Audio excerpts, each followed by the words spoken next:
সম্মানিত উপস্থিতি, আমরা সমাজে আমাদের চতুর্দিকে বহু মানুষ দেখি। এই মানুষগুলোর মধ্যে কিছু মানুষ আছে যে মানুষগুলো আল্লাহর কাছে এবং আল্লাহর হাবিব সাল্লাল্লাহু আলাইহি সাল্লামের চোখে শ্রেষ্ঠ মানুষ, ভালো মানুষ।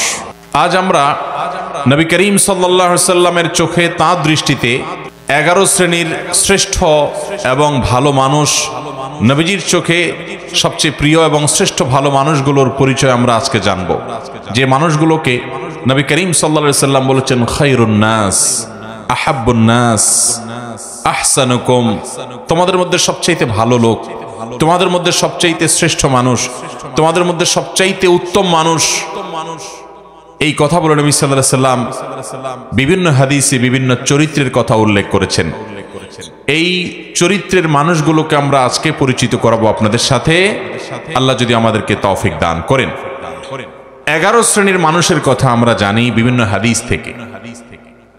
এই মানুষগুলোকে নবী করিম সাল্লাল্লাহু আলাইহি সাল্লাম শ্রেষ্ঠ মানুষ বলেছেন, সর্বোত্তম মানুষ বলেছেন, সবচেয়ে আল্লাহর কাছে, আল্লাহর হাবিবের কাছে প্রিয় মানুষ বলেছেন।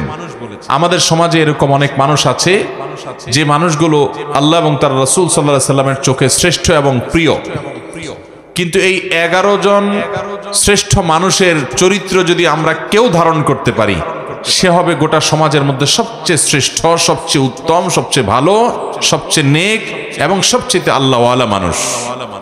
আমরা সবাই চেষ্টা করব তো সেই গুণগুলো সব অর্জন করার। আমি এখন একটা একটা করে 11টি গুণের কথা, 11 জন মানুষের 11টি গুণের কথা উল্লেখ করব।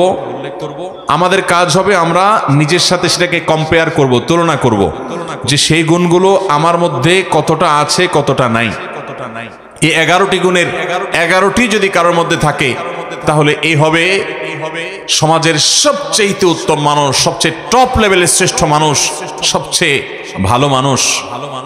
আর এই 11টি গুণ যার মধ্যে যত কম থাকবে, এই গুণগুলোর মধ্যে যত কম সংখ্যক গুণ যার মধ্যে থাকবে, সে শ্রেষ্ঠত্বের বিচারে তত বেশি পিছিয়ে। অতএব আমরা কম্পেয়ার করব, তুলনা করব এবং সম্ভব হলে নবী আলাইহিস সালামের এই হাদিসগুলোর আলোকে এই 11টি চরিত্রকে একটা কাগজে লিখে আমার বাসা বাড়িতে, অফিসে আমি লাগায় রাখলাম, ডায়েরিতে নোট করে রাখলাম, মাঝে মধ্যে চোখ বুলালাম, যাতে করে এর কোন গুণটা আমার মধ্যে আছে, কোন গুণটা নাই, সেটা আমি যাতে পর্যালোচনা করতে পারি এবং যে গুণগুলো আছে সেগুলোকে টিক দিয়ে আল্লাহ শুকর আদায় করে সেগুলোকে মজবুতভাবে আরো সামনের জন্য ধরে রাখবো। আর যে গুণগুলোর অভাব আমার মধ্যে আছে সেগুলোকে আমি টার্গেট নেব যে এই গুণটির অভাব আমার মধ্যে আছে, তাহলে এই গুণটি আমার মধ্যে অর্জন করতে হবে। এই চ্যালেঞ্জ যদি আমরা নিতে পারি, তাহলে ভাইরা আমার, আমাদের জীবন সাধনা সার্থক হবে, সিদ্ধ হবে। আমরা